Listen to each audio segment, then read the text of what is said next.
The Riverside Mystery, Forensics versus Theories. All right, let's rip open this cold case file because things are about to get absolutely wild. Seriously, what if the Zodiac Killer's very first kill wasn't the Zodiac at all? Imagine a 30-year police investigation pinning a gruesome murder on the completely wrong guy, while the real phantom just watches from the shadows. Picture a whiteboard covered in red string, because the timeline here is pure chaos. 1966, 18-year-old Sherry Jo Bates is brutally murdered. Boom. 3 years later, the Department of Justice links it straight to the Zodiac. But wait, jump to 1982 and local police literally denied the connection.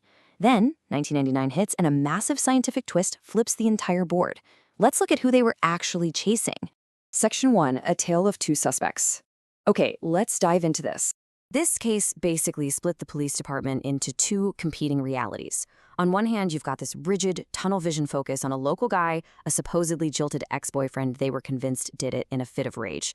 But colliding right into that theory, chilling confession letters mailed to the press featuring the exact hallmarks, weird misspellings, and taunts of the Zodiac Killer. Just 6 months after the murder, 3 nearly identical handwritten letters drop. They go to the local paper, the police, and most terrifyingly, the victim's own father. They just say, "Bates had to die, there will be more." And at the bottom of these creepy threats, a weird little symbol that looked suspiciously like the letter Z. The handwriting contradiction. Let's get into the forensics. So you've got a local suspect, but letters from a phantom.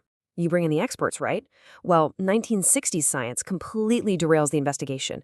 2 top document examiners look at the exact same letters. Sherwood Merrill, basically California's top guy, says, yep, absolutely, Zodiac wrote these.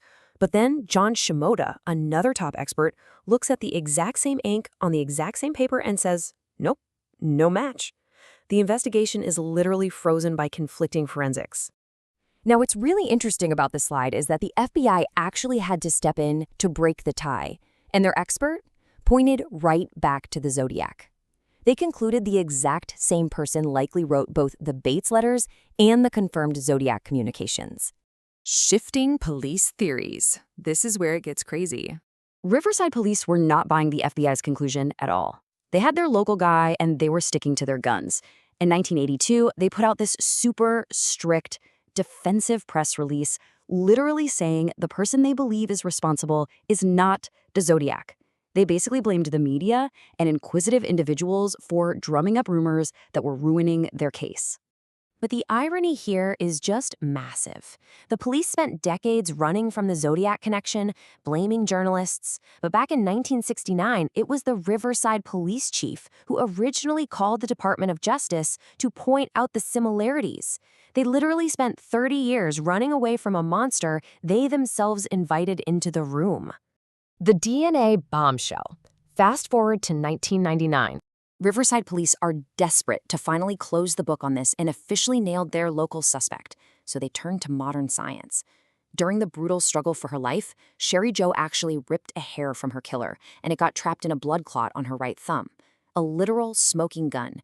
The FBI extracts mitochondrial DNA from it to finally test against the local suspect they've chased for 30 years. March 2000, the FBI report comes back, and it is chillingly clinical. The mtDNA sequence obtained from specimen Q1.1 is different from the mtDNA sequence obtained from specimen K1. Translation: the hair gripped in the victim's hand was a complete mismatch for the local suspect. Boom! The local suspect is scientifically eliminated. A 30-year police narrative collapses overnight. The guy they targeted and investigated for 3 decades was definitively cleared by undeniable science. Logic proved he simply didn't do it.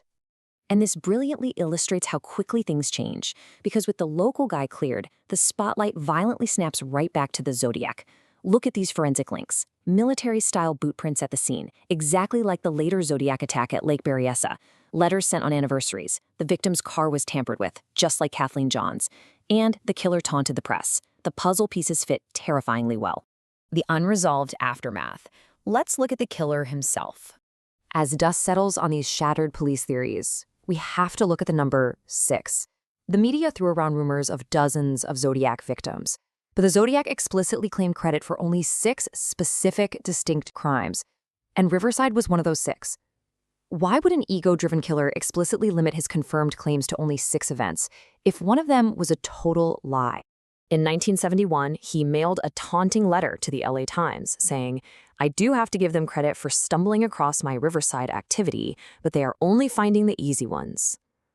The killer directly confirmed his presence in Riverside. He called it easy, implying the connection to his later crimes was just blindingly obvious. Which brings us to the ultimate haunting conclusion of this explainer. If mitochondrial DNA scientifically cleared the local suspect, and the police stubbornly deny it was the Zodiac, despite the handwriting matches, the boot prints, and the actual confessions, who is left? You're staring at an empty whiteboard. Was the Zodiac telling the truth, or is the real Phantom of Riverside still out there? Keep questioning the narrative.